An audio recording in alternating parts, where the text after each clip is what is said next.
Et on repart cette fois sur des nouveaux programmes qui sont moins nouveaux, qui sont tout nouveaux à la fois. Et on n'est plus du tout dans la même philosophie. Donc, Sarah, Eh alors ben, on va allez, essayer c'est de faire. parti. Voilà, et Ouais, je vois. Bon, dans 45 minutes, je devrais avoir fini la présentation quand même, puisqu'on était parti sur une demi-heure max, et peut-être même que ce sera plus court, je ne sais pas.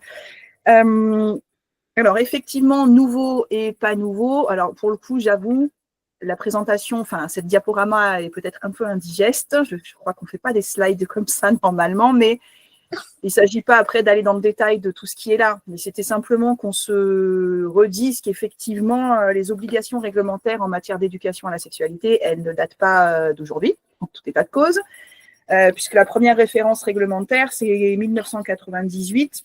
Ça avait été inscrit dans inscrit dans la loi depuis 2001. Voilà. C'est l'article 22 de la loi du 4 juillet 2001.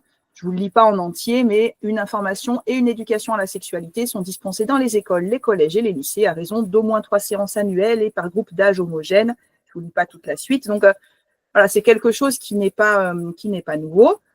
Et quand on a eu notamment récemment la circulaire du 30 septembre 2022, donc c'était l'éphémère ministre de l'Éducation que fut Pape Ndiaye, finalement, ce n'était que pour rappeler l'obligation de mener ces 3 séances annuelles à partir du CP, et c'était une circulaire qui avait été publiée face au constat de la non-effectivité en fait de ces séances. Il y a moins de 15% des élèves qui en bénéficiaient et qui en bénéficient toujours pour le moment.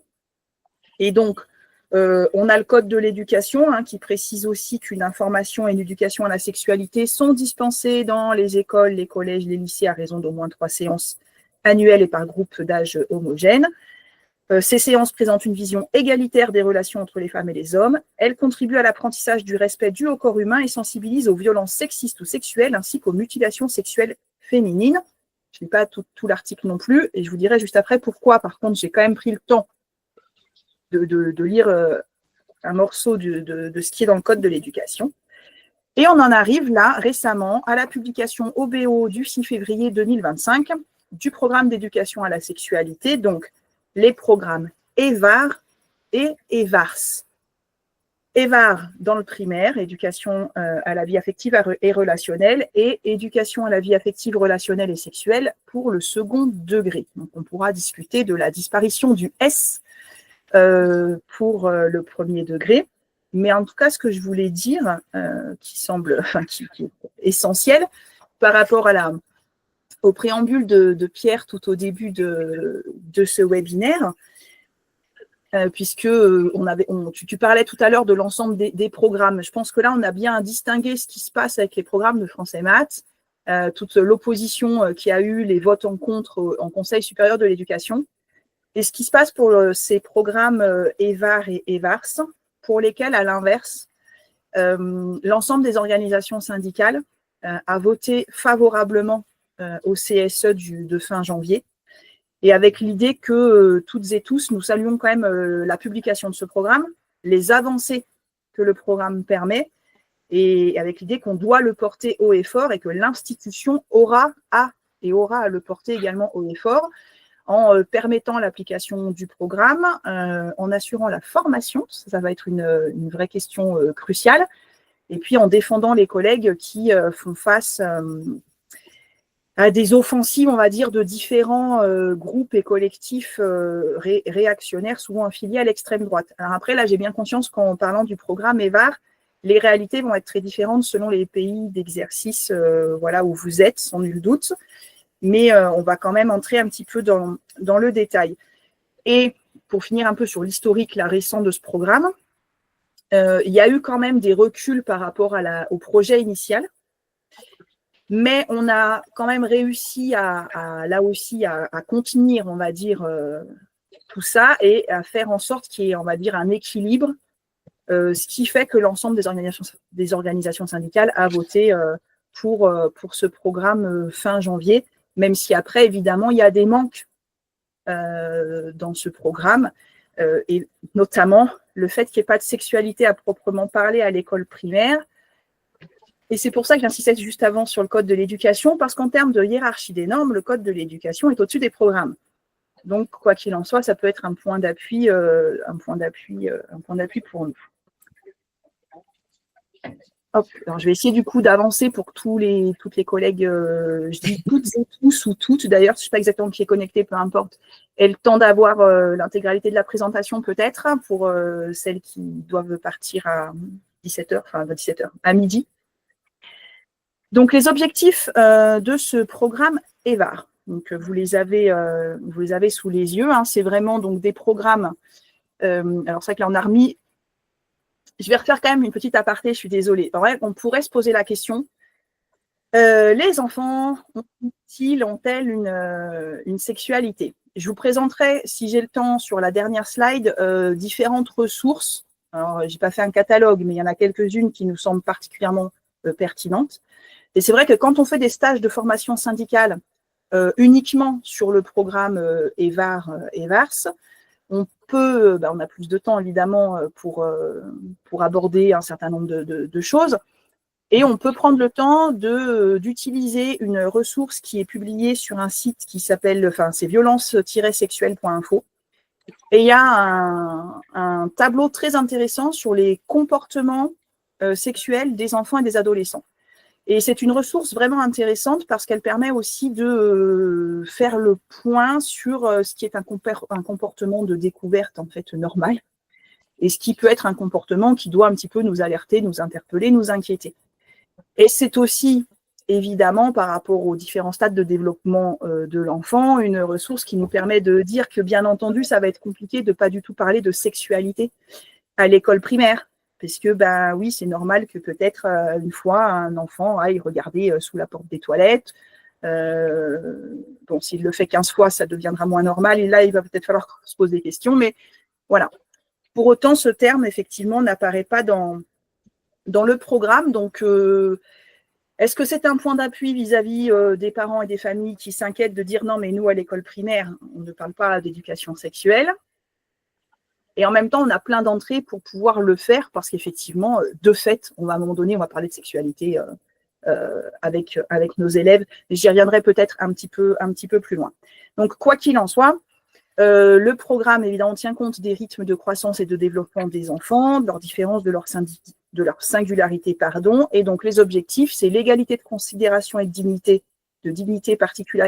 en particulier l'égalité entre les femmes et les hommes. Je vais y arriver. De contribuer à la lutte contre les discriminations. Donc, le code pénal, il était cité précédemment dans les textes réglementaires. Donc, notamment sur tout ce qui est discrimination liée au sexe, à l'identité de genre et à l'orientation sexuelle. Et donc, sont cités l'hétérosexualité, l'homosexualité, la bisexualité, la sexualité. Alors, là, on pourrait éventuellement dire qu'il manque des choses, il manque des éléments sur tout ce qui concerne, on va dire, les LGBTQIA+.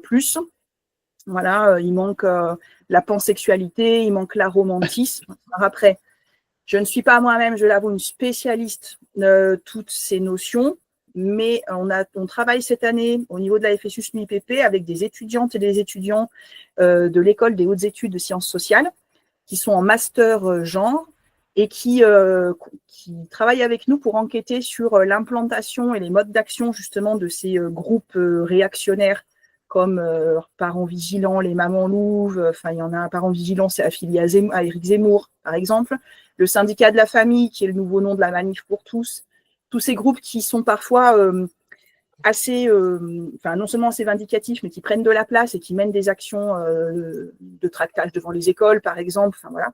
Donc, on travaille avec ces étudiantes et étudiants, et c'est vrai que du fait de leurs études, ils sont un petit peu plus informés sur tout ce qui concerne les identités de genre et les orientations sexuelles. Donc, peut-être pas développer maintenant forcément sur celles qui manquent, mais là, voilà, là, il y a des manques. C'est au moins ça que je peux pointer.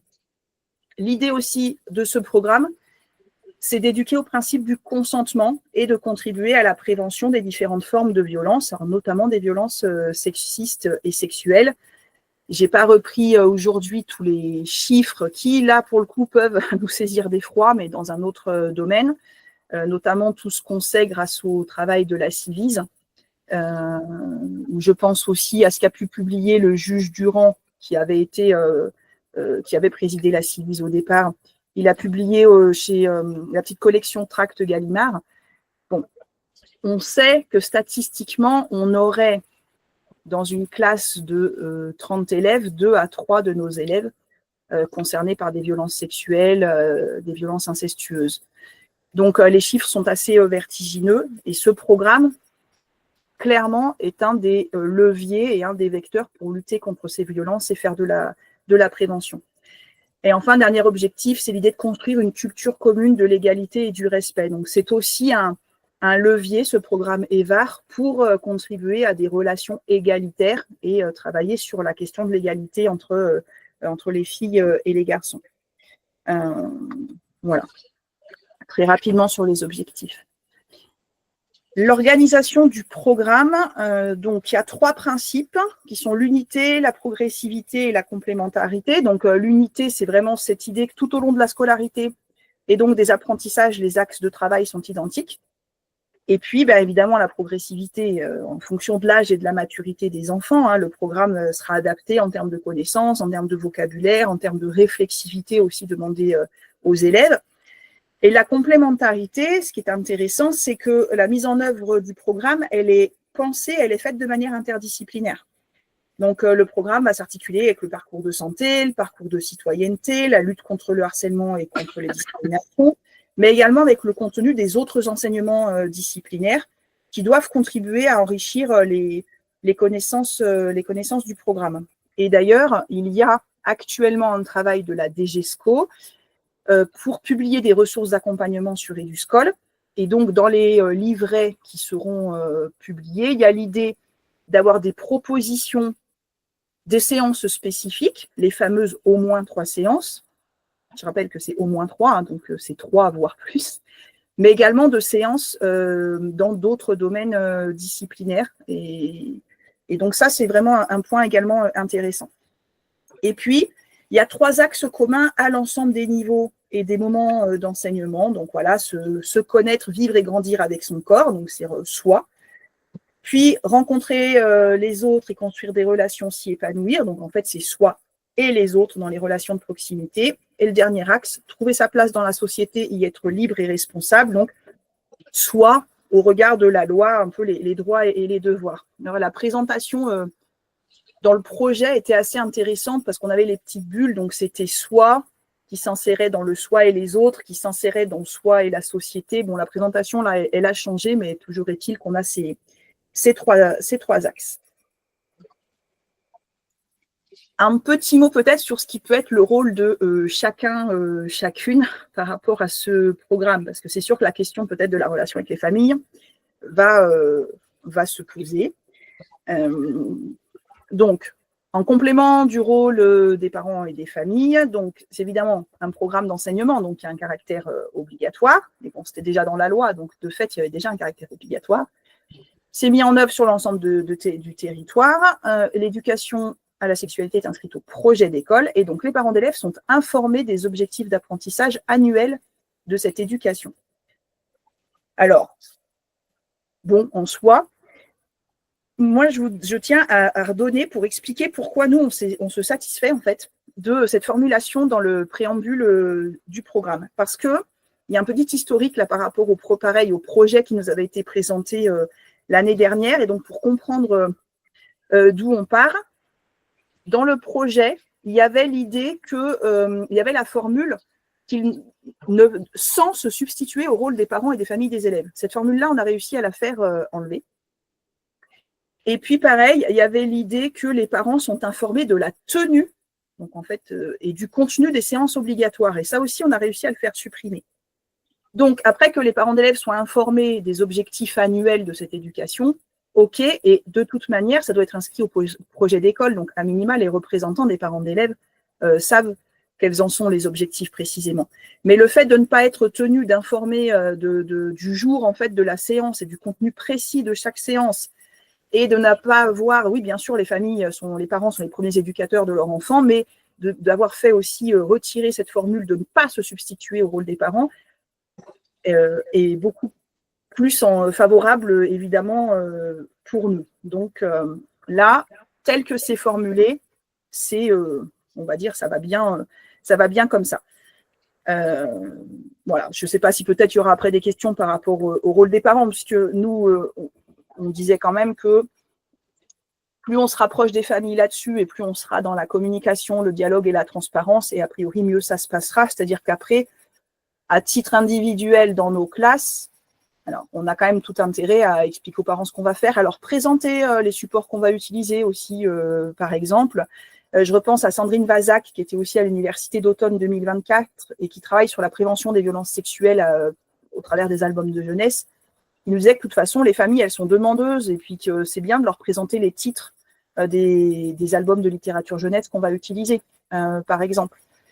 Et puis, l'autre point d'appui, c'est justement cette complémentarité avec tous les autres enseignements, le MC, les sciences, les différents parcours que je rappelais juste avant. C'est-à-dire qu'en fait, au-delà du programme maintenant en tant que tel, sans nul doute, on fait déjà de l'EVAR dans nos classes au travers des autres enseignements existants. Alors, le rôle des enseignantes et enseignants, on reste évidemment garant du respect du code de l'éducation, en respectant les principes de neutralité, de laïcité, de liberté des élèves. On est les premiers, on a la responsabilité première de cet enseignement. Ce qui est intéressant, c'était la notion d'organisation collégiale, de co-intervention aussi qui apparaît dans les programmes. Alors après, il y a le fait que ça soit proposé et puis il y a la réalité sur le terrain et le manque de moyens et de personnel, notamment de personnel de santé, etc. Mais en tous les cas, l'idée de la collégialité ou des co-interventions, évidemment, c'est intéressante. Bon. La place des associations. Les associations agréées peuvent intervenir, mais évidemment, toujours sous la responsabilité des enseignants. C'est-à-dire que vraiment, là, on ne délègue pas et même on anticipe le contenu et on sait ce qui va être proposé dans nos classes. Voilà. Alors, les associations possibles, il y en a plein, mais ça peut être le planning familial, ça peut être d'autres. Regarde l'heure en même temps, du coup, parce que je me suis engagée à ce que la présentation soit faite avant que, je crois, Laurence doive s'en aller. Alors, ce que j'évoquais également juste avant, donc, le programme prévoit que de ne pas donc se limiter. Il y a les séances spécifiques et il y a les séances en lien avec les autres domaines d'enseignement.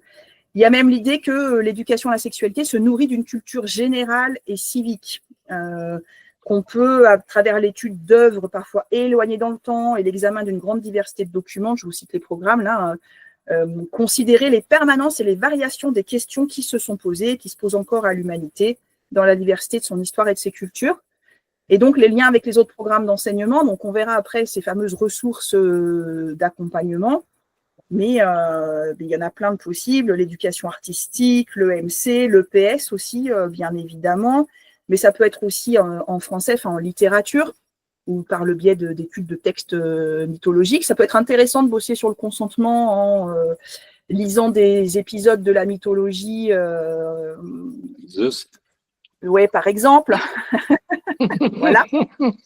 Alors, peut-être plus pour le coup, là, avec des élèves de cycle 3, de CM2, mais bon, il y a vraiment des choses intéressantes à faire en explorant tous les autres domaines disciplinaires, y compris dans questionner l'espace et le temps, sciences, technologies. Et pour le coup, par rapport à cette question de cette notion de sexualité, d'éducation à la sexualité en tant que telle, au cycle 3, de toute façon, par rapport au programme de sciences, il y a la dimension biologique de la sexualité humaine. Enfin voilà, on travaille là-dessus. Donc là, forcément, il va y avoir aussi des choses à faire en lien avec les programmes de sciences. Mais on peut aussi penser à tout ce qui est éducation aux médias. Alors là aussi, on verra que ça arrive plutôt au cycle 3 pour la place des réseaux sociaux, lutter contre le cybersexisme, etc. Voilà, donc on a vraiment plein de domaines possibles qu'on peut utiliser de manière interdisciplinaire, transversale, pour travailler autour de ces notions. Hop. Alors, oui, alors là, vous n'allez peut-être pas très bien voir. Alors, on a choisi une entrée que j'ai conservée pour la présentation de cet après-midi, même si peut-être elle s'y prêtait moins. C'est-à-dire de vous présenter les objectifs d'apprentissage par niveau. Et ensuite de voir par rapport à ces objectifs d'apprentissage où et quand se situent les apprentissages qui vont concerner la connaissance du corps, le consentement, les questions de violence, mais aussi les questions LGBTQIA+, les questions, tout ce qui concerne les émotions ou tout ce qui concerne le travail sur les stéréotypes de genre et l'égalité filles-garçons. Et bien entendu, il y a beaucoup de choses qui sont spiralaires et qui vont revenir régulièrement. Alors, dans un stage de formation syndicale classique, on aurait pu vous faire bosser sur les objectifs d'apprentissage en vous demandant, à votre avis, à quel moment justement on va travailler telle ou telle notion. Mais du coup, j'ai gardé ça pour ensuite aller sur ces grandes notions qu'on a nous identifiées et vous dire à quel niveau elles peuvent être travaillées. Et donc, il y a toutes les choses qui sont travaillées, j'allais dire, de manière explicite, parce que ça fait partie des objectifs du programme. Et puis, il y a ce qui va être travaillé de manière moins explicite, notamment les questions LGBT, parce qu'on va avoir des entrées possibles et des points d'appui possibles par rapport à ce qui est prévu dans ces objectifs d'apprentissage. Alors là, du coup, j'avoue qu'on ne voit pas beaucoup à l'écran. Alors par contre, vous voyez qu'on a la même présentation dans les programmes français maths, c'est à aborder avant 4 ans, à partir de 4 ans, à partir de 5 ans. Mais bon, ça, voilà, ils ont gardé ce type de présentation. Et ensuite, on a par niveau pour l'élémentaire. Donc, bon, ce que je peux dire là de manière générale, c'est que même si, encore une fois, ce programme a le porter, et on espère bien son application pourra être effective, et donc c'est pour ça que je disais tout à l'heure, la question de la formation va être cruciale, parce qu'il faut se sentir un petit peu aussi à l'aise pour le faire, mais d'où l'idée que si ça se trouve, je vous assure qu'on le fait déjà toutes et tous, peut-être au travers d'autres enseignements disciplinaires, mais je me suis perdue dans ce que je voulais dire, hein. Ben, bravo, ça c'est vraiment intéressant. Voilà, j'étais en train de dire quoi au début de ma phrase? Je crois que c'est la fin d'après-midi. Oui, je suis en train de dire juste, on va porter ce programme haut et fort. Après, voilà, il peut y avoir des manques où on verra des choses qui arrivent un peu trop tardivement selon nous. Mais bon, pour autant, c'est là, ça existe. Et puis, ça ne veut pas dire que, je vais prendre tout de suite un exemple, même si on rentre dans le détail après. La question des violences sexuelles, en tant que telle, elle n'arrive qu'au CM2. Et en fait, c'est déjà bien trop tard. Mais par le biais de ce qui est proposé quand même dans le programme, on doit pouvoir le faire plus tôt parce qu'on va utiliser tel support justement de littérature jeunesse ou etc. Et donc, il n'y a aucun souci. Mais voilà, après, il y a des choses qui apparaissent plutôt à tel niveau et pas à d'autres. Et donc, parfois, c'est un petit peu tardif. Et tout ça pour dire que, par contre, les ressources d'accompagnement qui seront publiées sur EduScol, elles vont vraiment tenir compte de la manière dont c'est rédigé dans les programmes. Donc, typiquement, puisqu'on était en réunion hier après-midi au ministère pour qu'ils commencent à nous présenter leur travail, il y a une séance qui serait proposée, un exemple de séance, pour aborder cette question des violences sexuelles. Elle est prévue pour le CM2, alors qu'en fait, de par le vocabulaire utilisé, le support utilisé, on est sur une séance qui pourrait tout à fait arriver au CE2, peut-être même déjà avant, au CE1, voire CP. Mais là, on comprend que le propose au CM2, parce qu'avant, on ne parle pas explicitement noir sur blanc de ça. Bon, voilà, c'était cette petite précision que je voulais apporter. Alors, pour ce qui est de la connaissance du corps, alors je vous le dis tout de suite, en fait, on n'a pas fait de diapo, parce qu'évidemment, tout ce que je vous présente aujourd'hui, que ce soit sur les VAR ou tout à l'heure français maths, vous l'avez compris, c'est issu d'un travail collectif au secteur éducatif. On n'avait pas fait de diapo sur tout ce qui concerne, en fait, le travail sur les émotions et sur l'égalité filles-garçons. Parce que ça, c'est vraiment ce qui traverse l'intégralité du programme de la petite section jusqu'au CM2 et même après. C'est presque une évidence, donc c'est travaillé tout au long de la scolarité à chaque niveau. Donc on a plutôt choisi de s'intéresser aux autres notions. Donc pour ce qui est de la connaissance du corps, c'est abordé tout au long de l'école maternelle. Et ensuite, il y a des focus en CP, puis en CM2. Donc là, vous voyez une partie de ce qui est prévu dans les programmes. Après, on pourrait évidemment évoquer, parce que je ne vais pas pouvoir vous présenter tous les liens qui apparaissent, toutes les ressources. Donc, c'est pour ça que j'en ai prévu quelques-unes à la fin, qu'on pourrait aussi vous faire passer, bien sûr, si ça vous intéresse. Peut-être que vous en connaissez évidemment déjà une partie. Sur la connaissance du corps, par exemple, les planches entre les jambes sont vraiment intéressantes à utiliser. En plus, elles sont vraiment inclusives. Parce que bon, il y a la question de l'égalité filles-garçons, mais aussi la question de juste présenter les élèves, les familles, les gens en général dans toute leur diversité, quelles que soient aussi leurs origines, etc. Donc ces planches-là sont vraiment pas mal faites. Donc voilà, je ne rentre peut-être pas plus là dans le détail. Et on a c'est ça qui peut faire réagir parfois les familles, c'est bien l'idée qu'on va utiliser un vocabulaire spécifique pour nommer les parties du corps, y compris les parties intimes. Et ce, bien entendu, dès la maternelle. En partant éventuellement des représentations, du vocabulaire utilisé par les enfants. Mais oui, ensuite, on va bien utiliser les termes pénis, vulve, anus, par exemple. Et puis expliquer ce que c'est que les parties intimes, en n'oubliant pas d'ailleurs, petit rappel pour nous, parce que peut-être parfois on peut oublier que la bouche fait partie des parties intimes.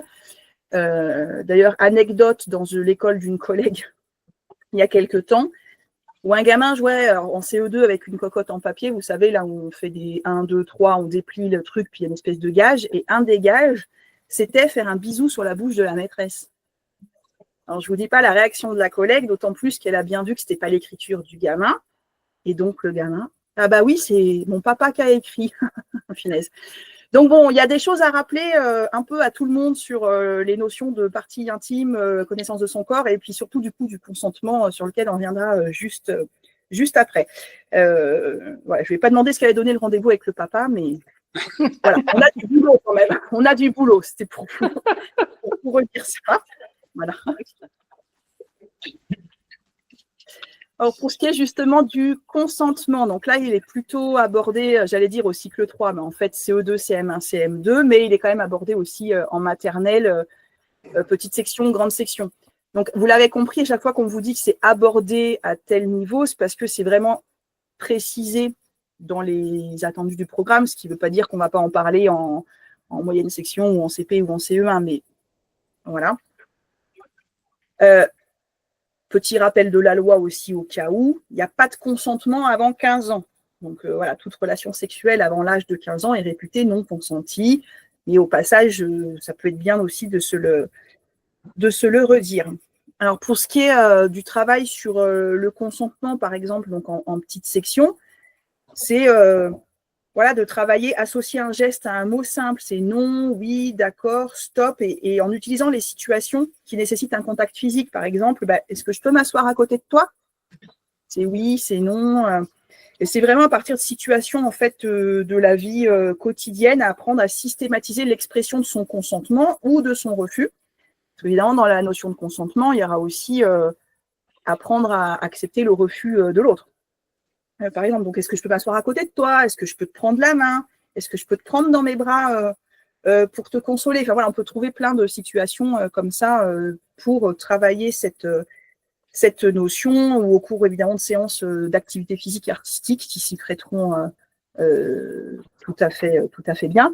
Et par rapport à ça, eh bien, peut-être que nous aussi, en tant qu'enseignante, enseignant et donc en tant qu'adulte, on a peut-être à veiller à notre manière d'interagir avec nos élèves. Ne pas obliger nos élèves à se donner la main dans le rang. Parce que peut-être que justement, ils n'ont pas envie, ils et elles n'ont pas envie de se donner la main. Et peut-être même pour nous, se dire que avant d'approcher vraiment de très près un élève, rentrer un peu dans sa sphère intime, peut-être qu'on peut lui demander si on peut s'approcher ou si on peut le toucher pour l'aider à faire quelque chose. Enfin, voilà, en tout cas, on a sans doute à se questionner et à avoir cette vigilance, parce que ça va être une chose d'essayer de travailler avec nos élèves sur cette notion de consentement, mais veiller à ce que nous-mêmes, dans nos propres interactions avec elles et eux, on s'applique aussi, en fait, on s'applique ça. Et peut-être aussi s'accorder à la possibilité qu'en tant qu'adulte, un enfant puisse nous dire non. Est-ce que tu veux bien que je te prenne la main pour t'aider à faire un non? Et, enfin, voilà. Mais en tout cas, cette petite vigilance que je me permets de signaler sur les interactions qu'on aura nous-mêmes avec nos élèves. Voilà, je pense que ça me semble relativement clair. Alors, j'avais mis, par exemple, dans les albums de littérature jeunesse pour travailler sur le consentement, il y a la bulle de Miro, qui est plutôt, qui est vraiment pas mal fait. Et il est publié par je ne sais pas si c'est un organisme, une association, quelque chose, ça vient du Québec. et qui travaille justement sur toutes ces questions-là. Mais c'est vrai que l'album est vraiment, vraiment intéressant, où là, on suit un petit enfant qui, en gros, toute la journée, le petit camarade est venu le prendre dans ses bras, puis il n'avait pas envie. Et puis voilà, tout comme ça, une suite d'interactions pour lesquelles il ne consentait pas, mais qu'il a subi. Et voilà, il y a vraiment plein de ressources super chouettes à utiliser, en tous les cas, quelle que soit la notion. On en vient à cette question des violences. Donc là, c'est abordé en moyenne section, puis en CE2, CM1 et CM2. En tous les cas, ce qui est certain, et là je pense que notamment encore récemment, la Civis avait refait des préconisations en listant 15 priorités. Parmi ces 15 priorités, il y a la question de l'application effective, la mise en œuvre effective de ce programme EVAR. Parce qu'encore une fois, il est sûr et certain que sur cette question de la prévention des violences, c'est un levier essentiel. Et Sandrine Vazac, que j'évoquais tout à l'heure, qui donc était venue à l'université d'Automne, donc elle travaille sur les albums qu'on peut utiliser avec nos élèves. Elle le dit très bien, l'EVARS sans aborder la question des violences serait incomplète, de toute manière. Donc, et c'est ce que je vous disais juste avant, c'est par contre cette question vraiment des VSS, les violences sexistes et sexuelles, en tant que telles, ça arrive un petit peu tard, donc au CM2. J'évoquais la présentation qui nous a été faite hier par la DGESCO, des futurs documents d'accompagnement. La séance qu'ils nous ont présentée et qui utilise l'excellent quand on te fait du mal, je ne sais pas si vous voyez ce petit livret un peu album qui a été écrit par Muriel Salmona et illustré par Claude Ponty. Alors ça, c'est une des références, mais je vous l'ai remise à la fin. Donc c'est sur ce support, avec ce support-là qu'il y aura une proposition de séance, et précisément Muriel Salmona, elle l'avait envisagé pour lutter contre les violences de la maternelle au CE2. Évidemment, il peut être utilisé après, mais là, on voit que c'est une séance qui pourrait arriver beaucoup plus tôt. En plus, il était question de son doudou, et enfin voilà, il y avait un vocabulaire. On se dit là au CM2, si on parle de doudou avec nos élèves, je ne sais pas comment ils vont nous regarder, mais voilà. Mais bon, en tout cas, je reviens à ce qui commence en moyenne section, ça va être le fait de définir un adulte de confiance, et il y aura tout le travail en fait autour des secrets. Donc là, l'idée, je sais pas, il y en a qui développent l'idée qu'il y a les secrets bonbons et les secrets poisons. Et donc là aussi, on peut trouver des albums à utiliser, comme les petits et les trop gros secrets, ou le secret de Soro. Enfin, il y en a plein, des possibilités. Et donc, c'est de travailler là-dessus, là, avec nos élèves, pour qu'ils puissent distinguer ce qu'on peut garder pour un secret qu'on peut garder pour soi, qu'on peut garder en 30 ans, à distinguer d'une situation de danger ou de violence qui, pour le coup, est important à partager avec un adulte de confiance. Parce que voilà, un secret ne doit pas faire du mal. C'est un peu ça l'idée qui est portée dans les programmes. Donc, s'il y a quelque chose qui crée un malaise, une souffrance, un danger, ça ne doit pas rester un secret, et il faut le partager avec un adulte de confiance. Donc là, en moyenne section, c'est vraiment un travail autour de cette notion du secret. Et puis ensuite, à partir du CE2, on va un petit peu plus, avec l'exploitation d'albums et de littérature de jeunesse, apprendre à reconnaître des situations de consentement, d'absence de consentement, prendre conscience qu'il s'agit d'une violation des droits qui est néfaste, réfléchir aux façons de se protéger, comprendre l'importance d'une intervention ou d'une aide extérieure, apprendre à chercher du soutien si on est témoin ou victime de violence. Voilà, il y a tout ça qui arrive à partir du CE2. Et donc, le fait de travailler avec la Convention internationale des droits de l'enfant, et notamment les articles 16 et 19, sur le droit d'être protégé de la violence, de la maltraitance et toute forme d'abus et d'exploitation. En CM1, alors là, pour le coup, ça arrive aussi un petit peu tardivement, et en plus, ce n'est pas cohérent avec ce qui avait été mis en place l'année dernière dans le cadre de la lutte contre le harcèlement à l'école, parce que définir et reconnaître le harcèlement en ses différentes formes arrive au CM1. Après, là-dessous, il y aura la question particulière du harcèlement sexiste et sexuel. Mais c'est sans doute quelque chose qu'on pourrait travailler avant, surtout que depuis l'an passé, on a les questionnaires d'auto-évaluation au moment de la journée du 9 novembre contre le harcèlement à l'école. Donc, peut-être que c'est pas la peine d'attendre le CM1 pour parler de ça, mais dans les programmes, ça apparaît à ce moment-là, avec la connaissance des numéros d'urgence tels que le 119 ou le 3018, Et puis au CM2, on va vraiment aller sur ce qui concerne aussi Internet et les réseaux sociaux, la cyberviolence, le cyberharcèlement. Donc voilà, à la fois c'est progressif, à la fois il y a des choses qui peut-être auraient pu être traitées un petit peu plus tôt quand même. Et alors, sur les questions LGBT, très clairement, là, il n'y a rien qui est abordé explicitement, en tout cas au cycle 1. Ça arrive au CP et après, on a des entrées possibles. Alors, ceci dit, il y a quand même quelque chose au cycle 1.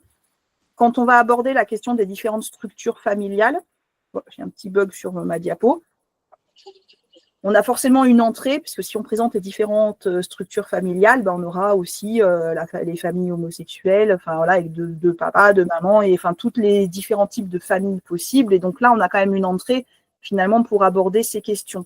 Mais c'est vrai que c'est pas en tant que tel. Et on voit qu'à nouveau au CP, c'est par le biais de la diversité des structures familiales qu'on va peut-être rentrer sur ces questions-là. Donc une manière un peu détournée finalement d'aborder ces questions. Voilà, ça c'est vraiment le point, les questions LGBT pour lesquelles il y a eu un recul dans le programme premier degré par rapport à la première mouture, puisqu'au tout départ, il y avait quand même des choses autour de l'identité de genre, des personnes intersexes, trans.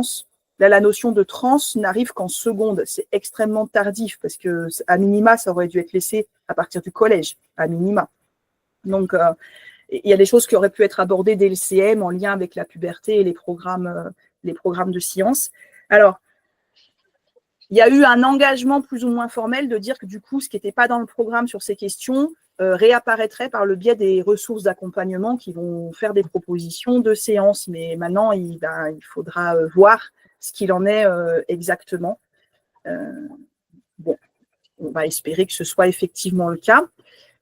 Donc, voilà un petit peu ce que je pouvais dire sur ces questions, le biais des structures familiales. Après, c'est tous les albums qu'on va pouvoir trouver.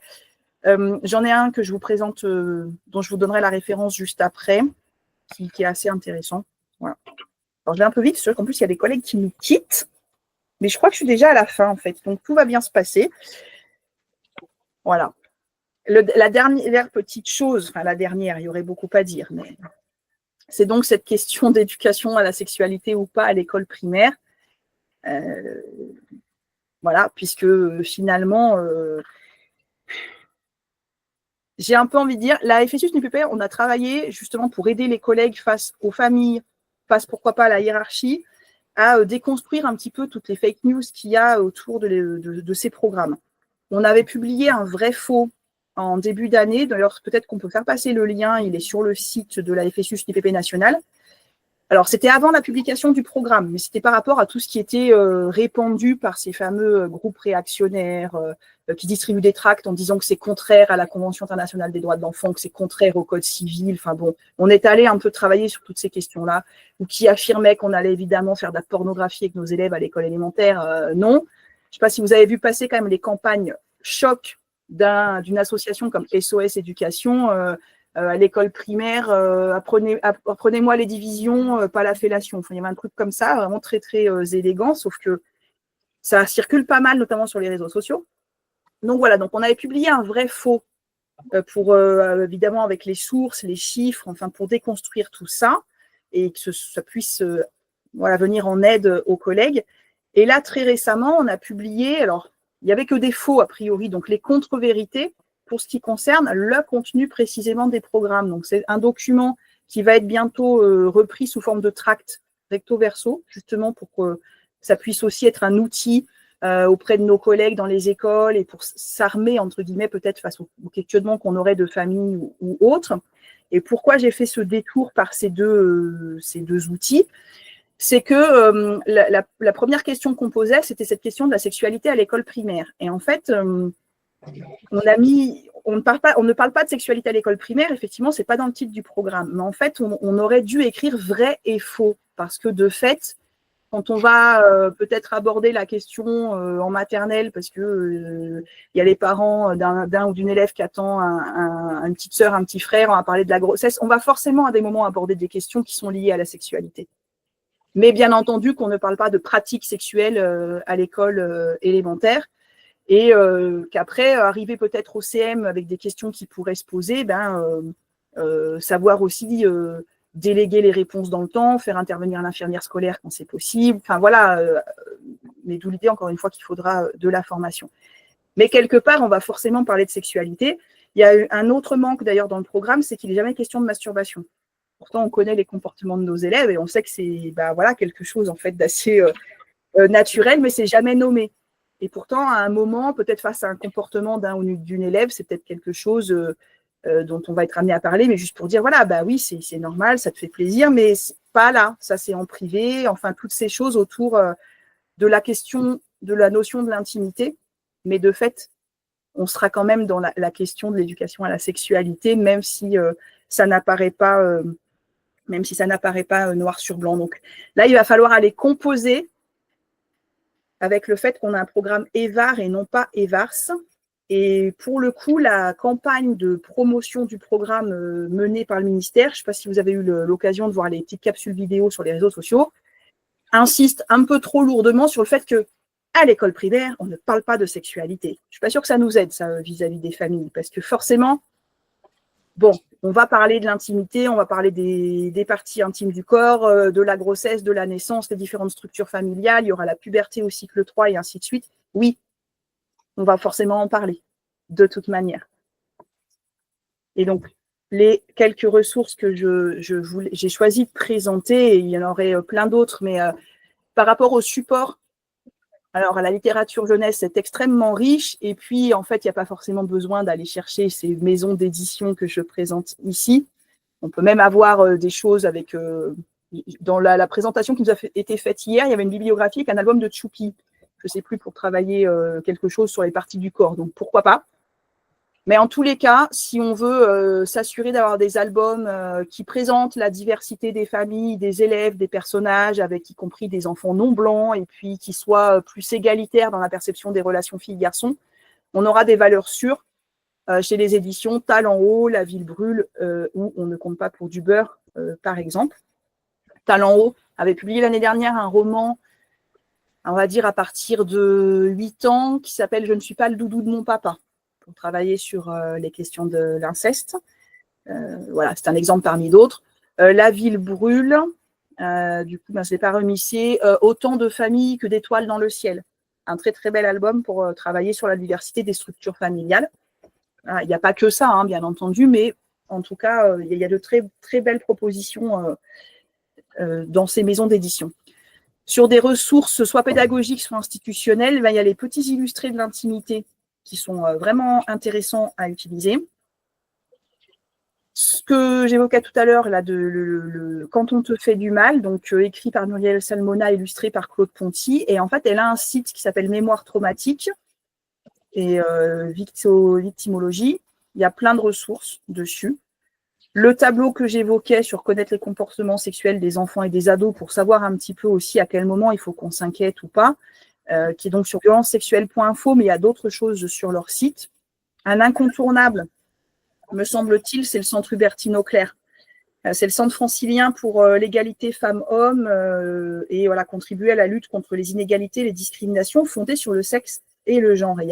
Ils ont une égalitech avec énormément de ressources et notamment les planches entre les jambes que j'évoquais juste avant. Voilà. Et quand même une ressource institutionnelle. Sur EduScol, il y a le guide pour prévenir et agir contre les violences en milieu scolaire et qui est quand même plutôt pas mal fait. Donc, on aurait pu en mettre plein d'autres. Mais voilà, celles-ci sont des, entre guillemets, valeurs sûres pour nous aider, nous accompagner dans l'application de ce programme. Et puis voilà. Du coup, j'ai été vite, mais en fait, il est déjà 16h56 et je sais qu'il y a quelques collègues qui ont déjà dû nous quitter. Donc, s'il y a des questions, on va finir avec les questions.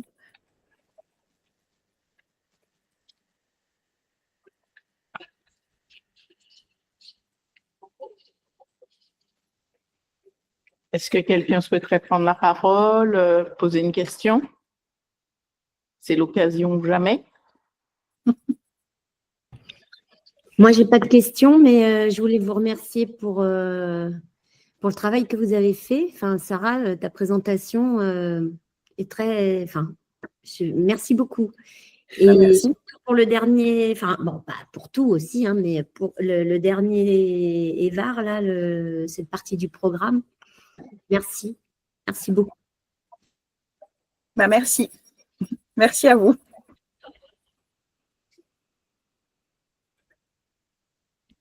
Sinon, moi, j'ai une question, c'est, moi, je suis en classe un jour par semaine et je n'ai pas du tout abordé, je l'aborderai pas avant la fin de l'année, ce programme-là. Est-ce qu'il y en a qui ont abordé ou commencé quelque chose, qui entrepris ou envisagé ou discuté avec les collègues, enfin, où est-ce que ça a été, est-ce que ça a été un point de discussion, un moment pour dans dans vos écoles, parce qu'on n'a pas du tout, en France, ça se met doucement en place. Moi, dans l'école où je suis, hein, par exemple, il y a eu justement les capsules dont tu parlais du ministère qui ont été communiquées. Donc, là, c'était par rapport aux parents d'abord. L'équipe a voulu d'abord vraiment informer les parents, etc. Donc, leur mettre des infos sur ce programme-là, sur les objectifs, mettre le partage de ces vidéos, justement, d'explications, de présentation des programmes par le ministère. Donc, c'est un petit peu d'abord, c'est les parents et après, on va travailler dans les classes. Parce qu'il y avait beaucoup de craintes par rapport justement aux réactions des parents ou par rapport à ce qu'ils pouvaient penser de ce programme.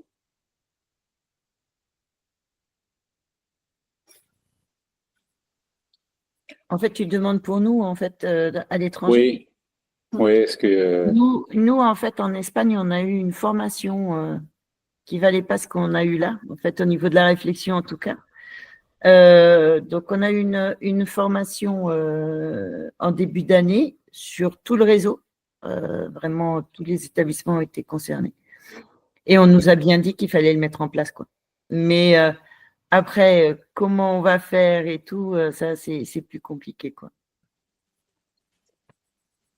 Mais c'est vrai que nous, on a une injonction de le faire. Voilà. En tout cas, on nous a dit, alors qu'en fait, jusqu'ici, on faisait absolument rien. Et si je peux répondre à ta question, au Canada, moi, c'était le biais d'entrer la reproduction, hein, l'aspect biologique, en fait, en cycle 3, donc avec les CM2. On s'était arrangé, donc voilà, les CM1 faisaient tout ce qui était les plantes, les animaux. Et en CM2, on faisait les humains. Et du coup, je réalise que j'allais quand même assez loin avec mes élèves, quand même, parce qu'on parlait évidemment la puberté, les changements, donc les organes reproducteurs, la grossesse, ce qui nécessite quand même un rapport sexuel, et puis le consentement. On travaillait beaucoup aussi sur le consentement. Et on peut dire alors oui, on peut dire oui si on a envie, et puis pas tout de suite là, parce que c'est des CM2, genre c'est pour plus tard. Mais le consentement, il y avait une petite vidéo que je trouverais très bien, c'est avec une tasse de thé. On disait, est-ce que quelqu'un vous propose une tasse de thé, il vous dit non, ben vous n'avez pas insisté. Vous n'avez pas frappé chez lui à minuit pour lui dire, est-ce que tu es sûr que tu ne veux pas une tasse de thé? Vous n'avez pas lui faire boire une tasse de thé la nuit. Bref, tout ça pour dire que du coup, les élèves, j'avais mis en place une petite boîte de questions parce qu'ils étaient parfois gênés. Et donc, je lisais les questions qu'ils avaient. Évidemment, ils posent des questions qui vont assez loin sur la masturbation, sur comment ça se fait, c'est tout mou. Et voilà. Donc, des fois, on se retrouve un peu mais bon, voilà, on répond aux questions. Et il y a des parents, dans une grande majorité, qui me disent, ah ben c'est super parce que ça, moi, je suis super gênée et ça m'arrange que vous le fassiez. Et du coup, je le faisais pour tous les CM2 parce que je pense que ça arrangeait aussi mes collègues que je le fasse. Et pour moi, c'était quelque chose de très naturel, d'évident, quoi. Mais j'ai eu évidemment quelques parents me disant, il n'est pas question que mon fils... Et effectivement, en CM2, c'était important parce qu'on avait déjà des filles qui avaient leurs règles et à qui il fallait expliquer c'était quoi, etc. Donc, il fallait dédramatiser. Et il y en a qui avaient leurs règles et qui se disaient, mais qu'est-ce qui m'arrive, quoi? Ils n'avaient jamais su, voilà. Donc, du coup, je trouvais évident qu'il fallait en parler parce qu'on avait déjà ça, parce que ça commence quand même assez tôt, et parce qu'on avait aussi des familles avec 2 pères, 2 mères, enfin, donc tout se prêtait à ça, même si il est vrai que même parmi des collègues à moi, il y a des collègues qui me disaient, mais est-ce que ce serait pas mieux quand on fait ça, d'avoir les filles d'un côté, les garçons de l'autre? Et moi, je trouvais que c'était bien parce que, en fait, les enfants sont beaucoup plus à l'aise qu'on ne le pense. En tout cas, dans le public qu'on avait, les enfants étaient assez à l'aise, quoi, d'une façon générale, poser des questions. Donc voilà. Mais c'est intéressant, du coup, là, dans ce que tu viens de proposer, je me permets parce qu'il n'y avait pas d'autres interventions, mais dans tout ce qu'on peut mettre en place et proposer, par exemple, la boîte à questions, voilà, ça fait partie des choses. Après, sur les modalités, je pense que tout est possible. Alors, ça va dépendre aussi du niveau. Peut-être que ce sera pertinent avec les plus grands, peut-être au collège, mais pourquoi pas des fois avoir des groupes en non-mixité. Mais je veux dire, en fait, je pense qu'il y a plein de choses possibles. Et ce qui est très intéressant dans ce que tu viens de dire, c'est ça, c'est que là, tu parlais par rapport aux règles, tu le disais par rapport aux règles des filles. Oui. Mais ouais, il faut dédramatiser le truc. Oui. Parce que, bon, c'est vrai qu'il y a des parents qui peuvent s'inquiéter. Nous, on a vraiment ces groupes qui peuvent faire beaucoup de bruit et prendre beaucoup de place, mais qui, en fait, sont vraiment minoritaires. Et il y a aussi plein de parents qui juste, voilà, pour lesquels ça ne va pas poser de soucis, bien au contraire. Et puis d'autres qui vont être rassurés si justement, éventuellement, on leur présente, ben oui, j'ai utilisé tel album. Enfin, moi, je pense à une collègue en maternelle qui fait ça alors un peu toute seule dans son école et qui était du coup contente qu'il y ait la publication du programme parce que ça lui a permis de mettre ça un petit peu plus facilement sur la table en conseil des maîtres et maîtresses pour envisager que ça soit fait de manière, enfin non seulement plus collective, mais du coup pour appliquer le programme. Mais qui, elle, travaillait déjà de son côté avec plein de supports. Et il y a eu des années où, voilà, elle n'avait pas de réaction particulière. L'année dernière, elle avait dû recevoir comme ça 2 parents qui s'étaient inquiétés, mais elle leur avait présenté ce qu'elle utilisait comme album, tout ça. Et en fait, il y a eu 0 souci. Et je pense que voilà, c'est comment dédramatiser, se sentir à l'aise. Et d'où l'idée, j'avais essayé d'insister un peu là-dessus tout à l'heure, que en fait, il y a déjà des choses qui sont faites, peut-être pas partout les séances spécifiques, les 3 séances annuelles ou plus, mais comme c'est sûr que on est déjà nombreux et nombreux, ne serait-ce qu'à travailler sur des fois les émotions, l'égalité filles-garçons, d'utiliser tel album, peut-être de faire telle ou telle chose dans d'autres domaines disciplinaires et qui en fait sont aussi des manières peut-être plus ou moins directes, mais de travailler à cette éducation à la vie affective et relationnelle. Donc voilà. Il y a des collègues qui sont peut-être pas toujours à l'aise avec ça, mais il faut essayer de pas trop s'en faire une montagne. Alors parfois c'est pareil, ça peut être facile à dire, mais une petite anecdote, moi je disais aux filles, à partir du moment où vous avez vos règles, vous devez exiger de vos parents qu'ils vous emmènent au restaurant, le restaurant de votre choix pour fêter ça, pour que ça ait un aspect un peu festif. Elle dit, ah ouais, le restaurant que je veux. Je dis, oui, tu rentres chez toi, tu dis à ta mère, voilà, j'ai eu mes règles, alors hop, on m'emmène au restaurant où je veux et tu payes. Voilà. Et du coup, ça faisait que c'était très un aspect sans honte. Et du coup, voilà quoi. C'était le petit côté, ce qui fait qu'il y avait des parents qui me disaient, ah ben merci, hein, j'ai dû emmener ma fille au resto, elle a choisi telle chose, choisissez votre plat. Parce qu'effectivement, ça faisait qu'il y avait moins la honte, etc. Et puis voilà, quoi. Ça fait que, même pour les garçons, d'entendre ça, ça devenait très naturel. Il y avait moins le beurre et ce qu'on peut entendre, quoi. puis c'est pareil pour rassurer les parents. Alors c'est une des collègues qui est au secteur éducatif et qui, elle, pour le coup, bosse depuis longtemps vraiment autour de l'éducation à la sexualité, fait beaucoup de choses dans sa classe, mais elle racontait comme anecdote que je pense que c'était peut-être à la réunion de rentrée avec les parents, et par rapport aux interrogations, aux inquiétudes, entre présenter les fameuses planches entre les jambes, j'aurais peut-être pu les préparer avant pour faire un partage d'écran, mais là, le temps que je les retrouve, donc qui sont sur le centre Hubertine Auclair, proposé par le centre Hubertine Auclair, donc on les retrouve très facilement. Et ce qu'on va trouver dans la double page du dictionnaire que les gamins ouvrent au premier steak des CE1, à la limite, entre les deux, il valait mieux travailler avec la planche spécifique entre les jambes que d'aller scruter l'anatomie dans la page du dictionnaire. Et du coup, ça aussi, ça peut, voilà, un exemple pour dédramatiser la chose, notamment au niveau des familles. Et donc, pourquoi pas. Ça, il faut mettre en perspective, prendre un peu de recul. Parce que tu vois, Pierre, ce que tu dis par rapport au fait d'avoir présenté les capsules vidéo du ministère, voilà, je ne suis pas sûre que les capsules vidéo nous servent complètement. Parce que ce Oui, de ce que côté tu disais, insisté sur pas de sexualité, là, je pense qu'ils en ont fait vraiment trop. Bon, oui, alors mais c'est qu'après, très- voilà. ça reste très formel. Enfin, moi, je ne connaissais pas. C'est parce que j'ai retrouvé le mot d'information. Comme je suis 15 jours par semaine, évidemment, je n'ai pas tout le suivi de ce qui se passe dans l'école.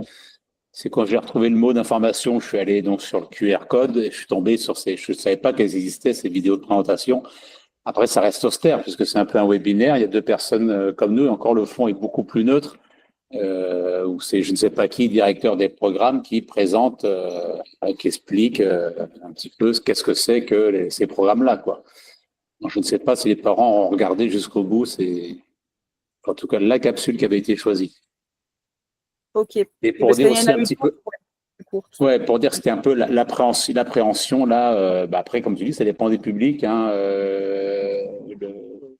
le quartier fait que les enseignants étaient préoccupés par les réactions des parents. C'est ce qu'il y avait, enfin, après, pour avoir discuté avec eux, c'est ce qu'il y avait, quand ils avaient discuté en conseil des maîtres, ils avaient dit non, mais là, enfin, tout le monde craignait, enfin, tout le monde, pas tout le monde, mais beaucoup craignaient la réaction des parents. Et donc, ça avait un petit peu de dire, bah, on met un côté officiel. D'où, à la limite, c'est vrai que le seul avantage de cette vidéo, c'est qu'elle fait très officielle pour le coup. Bien sûr. Donc, ça peut aussi, même si les parents la regardent pas en entier, peuvent se dire, waouh, c'est trop sérieux, je laisse tomber, mais au moins, c'est sérieux. Bon, faut utiliser les tracts de la FSU SNUIPP.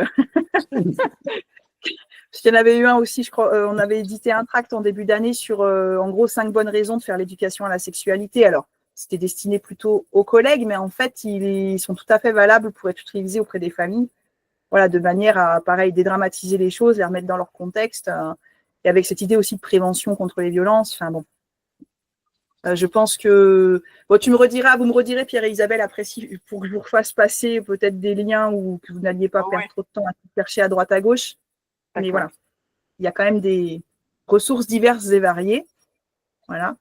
Et en tous les cas, pour le coup, là, on termine avec la note plutôt positive que enfin ces programmes existent, même si oui, évidemment, il y a des manques, il y a des choses, on pourrait aller plus loin, on aurait pu faire différemment, mais ça a le mérite d'exister et maintenant, il va falloir exiger que ça soit mis en œuvre et que tout soit fait pour que ça puisse être mis en œuvre dans les meilleures conditions possibles. Donc, voilà.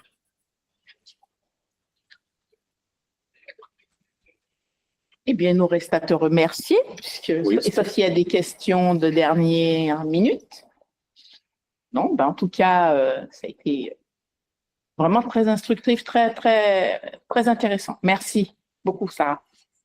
Merci et merci aussi, j'ai vu passer les petits messages. Donc voilà, merci à tout le monde.